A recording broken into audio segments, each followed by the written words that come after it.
Les 8h35 sur Canal 3 Bénin. Merci de nous rejoindre pour nos moments de discussion. Franck déjà passé par ici. Bonjour à Oui, nouveau. bonjour Tanguy. Eric, bonjour. Bonjour Nous Tanguy. parler des législatives anticipées du dimanche dernier au Sénégal et le PASTEF qui réclame 80% des sièges en jeu. On s'attendait certainement à une victoire du parti au pouvoir, Franck, mais à cette hauteur-là, ça a été vraiment surprenant. Oui, surprenant, mais pas surprenant en même temps, parce que si vous voyez déjà l'engouement ces législatives-là et tout le travail que le parti de Ousmane Sonko a battu, eh bien, on ne pouvait pas s'attendre à des résultats plus bas que cela. Vous savez, le débat qui a tourné autour d'ailleurs de l'Assemblée nationale que le président de la République à un moment donné a été obligé de dissoudre. Ce débat aussi a permis aux Sénégalais de pouvoir faire la part des choses. Parce que voilà un président qui vient d'arriver avec de belles intentions, qui a dit nous allons réduire le train de vie de l'État, nous allons donner l'accès aux services sociaux à toute la population, nous allons. Et les Sénégalais se retrouvaient dans tout ce que disons, Diomaye Faye et Ousmane Sonko énumèrent comme action phare à mener. Et donc, pour le faire, donnez-moi les moyens. Les moyens, c'est quoi? C'est que j'ai une majorité à l'Assemblée nationale. Il faudrait que j'ai des députés qui sont acquis à ma cause et que le débat à l'Assemblée nationale ne soit pas contraire à la vision que moi je porte. Et lorsque vous avez un tel discours en face des gens qui étaient fatigués de la gouvernance de Macky Sall qui vient de partir, il y a de quoi que l'on vous donne vraiment les moyens de pouvoir accomplir la mission que vous est donnée, de pouvoir de pouvoir traduire dans les actes ces belles idées que vous partagez, que vous prônez et que vous promettez aux Sénégalais. Donc, pour moi, c'est pas une surprise en tant que telle, mais c'est vrai, le taux est très élevé. C'est là qu'on peut parler un peu de surprise. Les Sénégalais ont donné plus que Diomaye Faye et C'est Ousmane pourquoi je Sonko. disais qu'on En- s'attendait à ce que le parti gagne, mais pas à cette hauteur-là. Eric, comment ça peut s'expliquer? Je- D'abord, je trouve que c'est un triomphe électoral pour le PASTEF, surtout pour le duo Sonko et Faye, mais aussi plus personnel pour Sonko qui en a fait une histoire personnelle, parce qu'il a toujours en ligne de mire Macky Sall. Voilà, et tout ce qui vient de Macky Sall et de son entourage, pour Sonko, il n'y a rien à faire. Il faut batailler véritablement pour davantage mettre dans la tête des Sénégalais que c'est du passé et qu'il y a une nouvelle génération qui a envie de faire ses preuves et surtout de relever des défis. Ça a été aussi une bataille, un peu comme nous l'avons vu pour les présidentielles. Sonko dans les rues, dans des caravanes, dans des discours parfois très ciblés sur Macky Sall et ses collaborateurs, sur ses anciens ministres, sur tout ce qu'ils ont eu à gérer, demander des débats contradictoires et sur un certain nombre de dossiers. Et donc, Sonko et Faye n'ont pas changé de stratégie. C'est mettre davantage à l'épreuve le système passé sur l'ensemble de leur gestion et faire comprendre justement à la population, ben écoutez, ils ne sont pas les meilleurs. Vous avez vu, n'est-ce pas, les dossiers sales sur lesquels nous sommes tombés. Nous sommes en train de faire un travail de maison et nous devons continuer. Donc je pense que ce discours a favorisé. Après, c'est un duo qui sort d'une élection présidentielle avec une victoire. Donc, il y a encore dans l'esprit des Sénégalais, comment on dit, Non, cette vague. ce sentiment de continuer véritablement dans cette dynamique. Ensuite, un peu comme le relevait Nouroudine Saka Saleh, le peuple sénégalais est acteur du processus électoral de bout en bout. Cela laisse très peu de possibilités à un système qui a géré par le passé de manipuler ou de continuer par tirer les ficelles. Et donc cela aussi a permis à Sonko et son équipe davantage asseoir leur idéologie et de faire en sorte que la campagne soit véritablement en leur faveur. Et nous avons vu la suite, et ça a été une victoire écrasante. Est-ce que Macky Sall, en tant que tête de liste, n'a pas été une grosse erreur? Oh non, je ne pense pas. Je ne pense pas parce que dans la tête de Macky Sall et de ses partisans, il y en a encore parmi les Sénégalais qui croient en lui. Mais il a été battu même dans ses propres fiefs où il avait quand même quelques voix pendant la présidentielle. Oui, dans sa tête, avant ces élections, c'est qu'il a encore des partisans qui sont acquis à sa cause. Là maintenant, il se rend compte qu'il fait face à une grosse machine, il fait face à des jeunes qui ont décidé véritablement d'effacer de la mémoire des Sénégalais Macky Sall et ce qu'il a fait du pouvoir pendant ses mandats. Alors, lorsque j'ai fini de dire ça, je pense que cette victoire aussi, Macky Sall, même si Diomaye Faye et puis Ousmane Sonko ne battaient pas du tout campagne, ils vont remporter ces législatives, peut-être pas à ce taux de 80% qu'on a enregistré. Tout simplement parce que ils ont des arguments aujourd'hui pour démonter, disons, tout ce que Macky Sall a fait. On l'a voué aux gémonies, c'est lui qui a mis le Sénégal dans cet état, l'inflation, c'est lui qui a mal géré nos ressources. Par contre, eux, on a vu qu'ils ont fait un combat aux côtés des populations et surtout la mésaventure, les déboires qu'ils ont connus avec le pouvoir et tout. Donc tout cela est encore dans la tête des Sénégalais. Il faut donc leur rendre un peu, il faut leur rendre un peu la manivelle. Il faut leur donner la possibilité de prouver ce dont ils sont capables. Donc l'environnement politique est favorable au PASTEF et il en a profité suffisamment. Ils n'ont pas laissé, ils ont fouillé, bêché, ils n'ont laissé nulle part où Macky Sall pouvait trouver encore son salut. Donc, je pense que il y a la chance qui était de leur côté. Il y a également les conditions dans lesquelles, le contexte dans lequel ils ont battu campagne et également les Sénégalais qui ont besoin véritablement d'un changement à la tête de l'État. Parce que les gros dossiers qui accablent aujourd'hui la gouvernance de Macky Sall, c'est vraiment de gros dossiers et dans lesquels la vie, le quotidien des Sénégalais se trouve mêlé. Donc quand c'est comme ça, c'est difficile d'amener encore des gens qui avaient cru en vous et qui à un moment donné vous ont retiré leur confiance à vous redonner cette confiance. C'est assez compliqué. Des partis coalisés, notamment les partis de deux anciens chef d'État, absolument, le parti de deux anciens premiers ministres, les partis, mettons, d'un ancien président de l'Assemblée nationale, en tout cas autant de figures politiques emblématiques du Sénégal réunis dans une coalition et battus par ces jeunes-là, c'est quand même sérieux. Oui, pour le peuple sénégalais, quand vous avez occupé des fonctions et que vous avez fini, votre retraite est intégrale. Il n'y a pas que après, vous pouvez essayer encore de voir dans quelle mesure vous pouvez encore revenir. Parce qu'en 2012, Macky Sall a pratiquement bénéficié aussi de la même chose face à Abdoulaye Wade, qui est aujourd'hui son allié. Lui aussi, qui en avait bénéficié contre Abdou Diouf, donc c'est pratiquement la même chose. Je pense aussi que pour ces quelques mois déjà passés à la tête du pays pour Sonko et Faye, des décisions qui ont été prises, la façon dont ils ont pris le contrôle du pays, dossier par dossier, secteur par secteur, à travers cette élection, on se rend bien compte que le peuple approuve.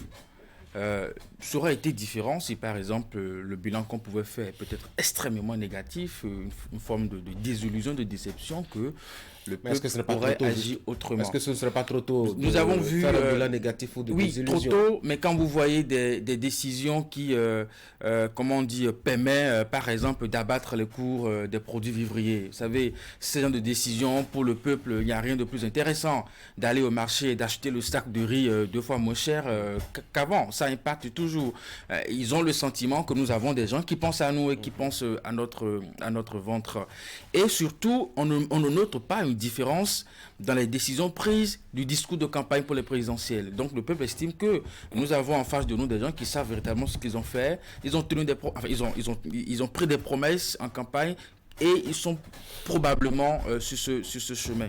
En plus, le camp de Macky Sall ne pouvait pas trouver mieux. Quand on sort d'une élection présidentielle, on devient de facto, on prend la figure d'une opposition. Donc, est-ce qu'ils pouvaient identifier notre personnalité en leur sein pour prendre la tête de cette liste? Quand je check un peu, je trouve pas. Peut-être aussi que s'il n'avait pas été Macky Sall, que le score aurait été encore plus vous imaginez, un peu plus grave, plus négatif que ce que nous avons là. De toutes les façons, c'est une république, c'est une démocratie, c'est une élection. Et j'étais très content d'ailleurs que même au soir, ou je pense non la veille déjà, de lire un message de Macky Sall sur sa page Facebook qui félicitait le PASTEF pour sa victoire et qui remerciait par la même occasion le peuple sénégalais pour son choix. Et l'objectif pour lui, c'était que le Sénégal gagne. Voilà, ce n'était pas une affaire de camp. Mais pour une démocratie, on a toujours besoin d'une opposition. Et donc, le camp Macky Sall va continuer sans doute pas travailler. Mais de façon fondamentale, il y a des conséquences au plan politique. On va parler justement de ces conséquences, notamment au plan politique. Mais déjà, une question, est-ce que ce n'est pas naïf et dangereux pour le peuple sénégalais de confier comme ça, je dois dire, l'essentiel du pouvoir politique à deux jeunes gens qui n'ont pratiquement jamais rien géré de leur vie et qui prennent le pouvoir comme ça du jour au lendemain? Est-ce qu'on peut comprendre véritablement le sentiment profond d'un peuple quand il se manifeste à travers les urnes? Donnons-nous le temps de la fin du mandat et pour voir si entre-temps le peuple s'est trompé. Tout contrefait, le peuple a estimé que pour le moment, ce que j'ai envie de faire, ceux à qui j'ai envie de confier les pleins pouvoirs de l'exercice de notre pays, c'est Faye et puis c'est Sonko. Il revient maintenant à ce duo de prendre la hauteur de cette confiance et véritablement de ne pas entraîner ce peuple dans une forme de désillusion et de vraiment travailler, n'est-ce pas, pour le bénéfice du peuple. Quand un peuple se comporte comme ça, je pense que c'est suffisamment fort, c'est un véritable honneur de se mettre au service du peuple et de travailler véritablement et de ne pas trahir la confiance de ce peuple. Est-ce que ce n'est pas une pression aussi à la fois pour Diomaye Faye et Sonko quand on voit un peuple adhérer aussi massivement à sa vision entre deux élections majeures, une présidentielle et des législatives? Oui, je suis d'accord et c'est même un piège pour Sonko et puis Diomaye Faye. Et ils doivent à tout prix éviter ce piège-là parce que voilà un peuple démocratiquement mûr, un peuple qui, lorsque vous visitez l'histoire du Sénégal, c'est un peuple qui est attaché aux valeurs démocratiques et qui regarde de très près, disons, les actes que vous posez lorsque vous êtes au pouvoir. Si au moment où Macky Sall venait au pouvoir, ils en sont venus à lui accorder leur confiance, c'est qu'ils ont cru en lui. Il y a des points sur lesquels ils ne négocient pas. Et lorsque on vous voit dans la dérive, c'est que vous perdez la confiance du peuple sénégalais. Je parle de piège parce que tout simplement, on vous a donné la présidence avec une large victoire. Vous avez maintenant sur les 165, je crois, 132 ou 134 députés, vous avez une large majorité. Il n'y a pas d'erreur à faire, on n'a pas droit à l'erreur. Et donc, moi je pense que très tôt, Diomaye Faye et puis Sonko peuvent se réjouir de tout ce qu'ils ont eu comme résultat, mais très tôt, ils doivent se remettre en cause eux-mêmes. Où est-ce que nous allons? Parce que j'ai déjà commencé par voir des critiques comme quoi l'épouse de Diomaye Faye a commencé par dépenser un peu trop. C'est pas pour cela qu'ils sont venus. Elle a commencé par embrasser le bus, ainsi de suite. Non, mais écoute, c'est trop bas. Tanguy, je peux pas être première dame et continuer pas à utiliser un sac de marché que j'utilisais il y a quoi, 50-10 ans. Non, malheureusement. Il y a un niveau de vie. Malheureusement. Oui, il faut expliquer ça à nos concitoyens. Il y a un niveau de vie qu'on atteint rapidement. Vous voulez leur expliquer ça? Mais elle est appelée à sortir, à accompagner son mari dans le milieu oui, absolument. Assez sérieux, donc, oui, je suis d'accord. Mais pour le Sénégalais lambda qui voit circuler ce genre de choses, lorsque vous n'avez pas l'esprit assez élevé, vous ne pouvez pas comprendre comme vous le faites là. Les intellos, l'élite, c'est peut comprendre ce que vous dites, ceux qui se déplacent, qui sortent et qui savent que la première dame doit avoir une certaine image. Mais pour le Sénégalais qui veut le riz, qui veut manger comment vous appelez leur repas là-bas, le tchèp quotidien, et qui entend que la première dame s'offre des sacs à main de 1 million, de 2 millions, ainsi de suite, ça peut faire tic. C'est pour dire que le piège, il est là. travailler fort parce qu'au bout de 6 mois, au bout de 2 ans, au bout de 3 ans, il va falloir que Diomaye Faye présente un discours, enfin, un bilan assez élogieux, un bilan qui puisse peser lourd dans la balance. En participant à ces élections législatives, Macky Sall savait qu'il n'obtiendrait rien, qu'il n'obtiendrait pas grand-chose. Et donc, c'est pour réaffirmer sa présence sur la scène politique également qu'il a participé à ces élections pour dire je serai là, je vais vous regarder d'un œil. Et la pression que lui-même va mettre, ça va permettre à ces jeunes de ne pas faire, disons, la pagaille, de ne pas faire des erreurs. Parce qu'ils ont dit rupture. Comment mettre en œuvre cette rupture s'ils doivent mobiliser? J'ai vu le projet de budget de 2025, c'est 5 677 milliards. S'ils doivent mobiliser cela, réduire le train de vie de l'État, l'accès aux besoins sociaux, aux services sociaux à tous les Sénégalais, je crois qu'ils doivent retrousser les manches, ils ont du pain sur la planche et l'erreur n'est pas du tout permise parce qu'au bout de 5 ans ou au bout de ce mandat, ils auront à rendre compte d'un bilan qui va satisfaire les Sénégalais. Si ce n'est pas fait, ce sera le déluge. Qu'est-ce que ça va pouvoir changer à la physionomie de l'échiquier politique sénégalais actuellement, Franck, l'issue de ces législatives-là? Alors, nous aurons davantage des gens qui portent une nouvelle vision pour, disons, le Sénégal. Nous aurons au niveau de l'Assemblée nationale, la machine sera très huilée, ça va marcher. On n'aura pas des situations, des contextes dans lesquels on va dire on a rejeté ci, on a rejeté ça. Pour les projets qui sont vraiment sérieux, qui vont convaincre les députés, je crois que ça va aller très vite. Et le président aura les coups de France. Ce que ça va changer également, c'est que autant ils vont résoudre les problèmes sur le plan économique, le plan du développement, le plan social et tout, mais ils vont travailler à se forger une image beaucoup plus politique. Parce qu'on les connaissait dans la lutte pour accéder au pouvoir, on les connaissait aux côtés des populations pour défendre leur cause. Mais aujourd'hui, ils sont dans l'opérationnel, ils sont dans l'action. Et donc, lorsque vous êtes dans l'action, c'est très vite, c'est facile de vous trouver des failles. Diomaye Faye doit éviter les failles et doit pouvoir faire face véritablement aux problèmes des Sénégalais, mais en même temps travailler sur le plan politique parce qu'ils n'ont plus la même posture qu'il y a Eric. 1 an, 2 ans en arrière. Tanguy, Faye et Sonko n'ont pas dissous le Parlement pour le beau yeux des Sénégalais. Je pense que ces jeunes, un peu comme on les appelle, ils ont bien l'intention d'introduire des textes de loi qui vont être votés à leur avantage. Et nous savons, pour un président, comme c'est important d'avoir une majorité absolue quand on a envie de faire des réformes, surtout politiques. Et donc, nous avons déjà là une nouvelle configuration parce que là, ils ont fait attention en mettant sur les listes des jeunes qui portent le même discours, la même vision panafricaniste, modérée ou fort, en tout cas et qui vont transmettre justement cet esprit au sein du Parlement qui va désormais résonner. Et nous savons qu'aujourd'hui, dans ce Parlement, l'opposition est presque inexistante, en tout cas, en faible présence. Ça va être difficile de les entendre. Et donc, ça va déjà commencer par là. Et il y a aussi une éventualité que Sonko démissionne de son poste de Premier ministre et prend la tête de la présidence de l'Assemblée nationale pour davantage contrôler véritablement tout le travail qui sera fait là-bas. Et donc, ça va être véritablement un champ libre, n'est-ce pas, pour le Faye de pouvoir dérouler véritablement son projet de société comme ils l'ont promis véritablement aux Sénégalais.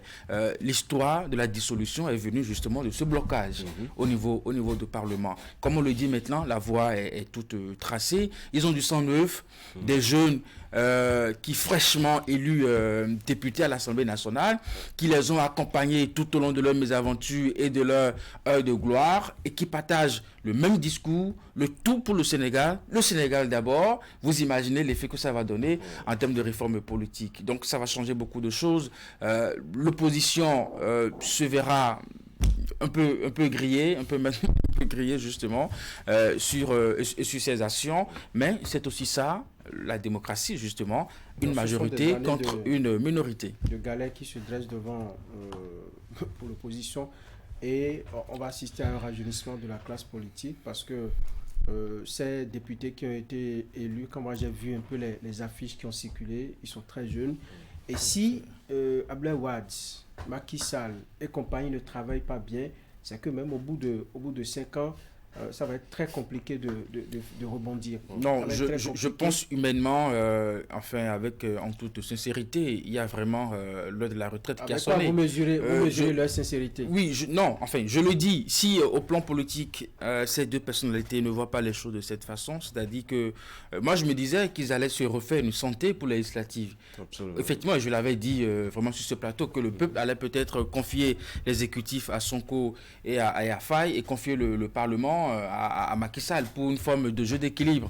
Mais là, franchement, je pense que ils seront très heureux d'être consultés en tant qu'ancien chef d'État, d'être invités à l'occasion des grands événements, n'est-ce pas, pour la bonne santé du pays. Parce que c'est parti vraiment pour un changement de génération. Absolument. Oui, c'est vraiment parti pour un changement de génération. Alors, on sait que le projet de société de Sonko et Faye ont quand même des options assez, je ne vais pas dire radicales, mais qui vont perturber un peu, c'est-à-dire l'ordre établi en matière de diplomatie et d'équilibre des rapports entre la France et les autres pays, etc. On parle de renégociation, je dois dire. Des contrats miniers et pétroliers. Des contrats miniers, etc. Ça va être vraiment, je dois dire, un feu vert intégral à partir de cette Assemblée nationale. Mais est-ce que véritablement, dès lors qu'ils ont tous les pouvoirs, ils vont pouvoir se permettre justement d'aller sur ce terrain qui, faut-il dire, est très très glissant? Oui, moi je parlerai même d'une révolution qui aura lieu au Sénégal, parce qu'ils ont parlé de rupture. Lorsque vous parlez de rupture, les habitudes que vous avez reprochées à vos prédécesseurs, ce qui n'allait pas du tout, vous rompez avec tout ça. Vous oubliez tout ça et vous mettez maintenant le pays sur de nouveaux rails et vous changez les habitudes. Je pense qu'ils vont le faire et ils auront la confiance du peuple. C'est ça le plus important. Vous voyez, c'est peut-être pas des exemples à donner, mais dans les pays aujourd'hui, les militaires gouvernent. Ça ne veut pas, ils ne prennent pas que des décisions, disons, des décisions qui font plaisir à tout le monde. Mais dès qu'ils ont l'adhésion populaire de la grande masse, c'est qu'ils avancent. Et puis c'est ce qui va se passer au Sénégal. Et surtout avec ces accords. Est-ce qu'ils auront le courage de vraiment de rompre dans ce sens-là? Je pense qu'à ce niveau, ils vont équilibrer les choses. Parce que je ne vois pas le Sénégal, par exemple, se détacher définitivement de l'Occident, de certains pays, de l'Europe, la France et tout. Notamment la France, surtout. On connaît les rapports entre le Sénégal et la France. Ce sont non, je pense que d'abord, c'est ce qu'ils ont promis au peuple sénégalais. Et mieux, il n'est pas question de se séparer véritablement de la France, mais c'est de mettre une justice commerciale. C'est de faire en sorte que là où il y avait 30% pour 70%, qu'il y ait maintenant du 50-50. Déranger déjà les intérêts. Oui, alors il n'y a rien. Aujourd'hui, quand vous écoutez l'opinion africaine, il n'y a rien de plus juste que de demander ça. Ce qui se faisait avant, c'était une grosse injustice. Considération de tout ce qui voilà, c'était une grosse injustice. Vous exploitez mes ressources et vous me donnez 30%. Et vous emprochez le reste. Donc, ce combat, Gbagbo l'a fait aussi en Côte d'Ivoire pour son cacao. Et donc, c'est un discours aujourd'hui qui est en vogue dans plusieurs pays africains. Et au Niger, un peu partout aujourd'hui. Et bon, pour les présidents qui, pour l'instant, ne sont pas encore dans cette dynamique, c'est pas parce qu'ils ne le veulent pas. Peut-être qu'à leur niveau, l'heure n'a pas encore sonné ou on se pose encore des questions en fonction de son pouvoir, ce qu'il faut faire. Mais quand vous avez le peuple derrière vous, tel que les Sénégalais sont mobilisés derrière Faye et Sonko, je pense qu'ils sont vraiment motivés à aller véritablement dans ce sens. Et ils n'ont jamais cessé de le dire. Faye encore à Dubaï pour une conférence économique, il dit, mais écoutez, la question n'est plus ce que l'Afrique va faire pour vous, ce que vous allez faire pour l'Afrique, mais ce que l'Afrique va faire pour elle-même. Et donc, ils n'ont jamais changé ce discours. Et je pense qu'avec l'avantage qu'ils ont aujourd'hui au Parlement, les choses iront dans ce sens. Et même à l'échelle internationale, avec le retour de Trump au pouvoir, qui pense d'abord tout pour les Américains. Et donc, on ne va pas en vouloir que sur le continent africain, qu'il y ait deux jeunes qui pensent aussi qu'il faut tout d'abord ramener au Sénégal avant de penser aux autres. Et donc, je pense que ça s'équilibre un peu les choses. Les États-Unis, le Oui. Sénégal.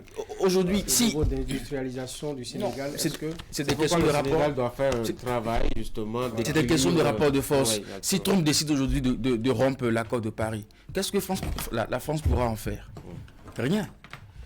Et donc, c'est pas parce que sur le continent, enfin, d'autres jeunes estiment qu'il faut remettre un peu la justice au goût du jour, surtout dans les accords miniers. Nous savons que ça n'a jamais été l'avantage des pays pour africains. moi, le discours, c'en est un, mais la stratégie compte pour beaucoup. Il va falloir que Diomaye Faye et Sonko trouvent les bonnes stratégies parce que Macky Sall et puis Abdoulaye Wade vont se comporter comme des lézards maintenant. Et dès qu'ils seront dans les parages du mur, dès que ça va Non, fissurer, ils vont traditionnellement, le Sénégal, Voilà. c'est une société qui accorde beaucoup de place aux aînés. Oui. Et donc, je ne vois pas On non parle à plus- vous, ce sont des- je ce sont des- ce sont des aînés mais très c'est quand ils vont revenir, redoutables. ils vont chercher à revenir sur le terrain politique. Voilà, que que là, ça va être le problème. Ils auront beaucoup de Oui. chaleur. Chers messieurs, merci beaucoup. Merci. Passez une très bonne journée. Mesdames et messieurs, c'est la fin d'Actu Matin. Merci d'avoir été là. Derrière moi, la revue de presse. Bonne journée et à lundi.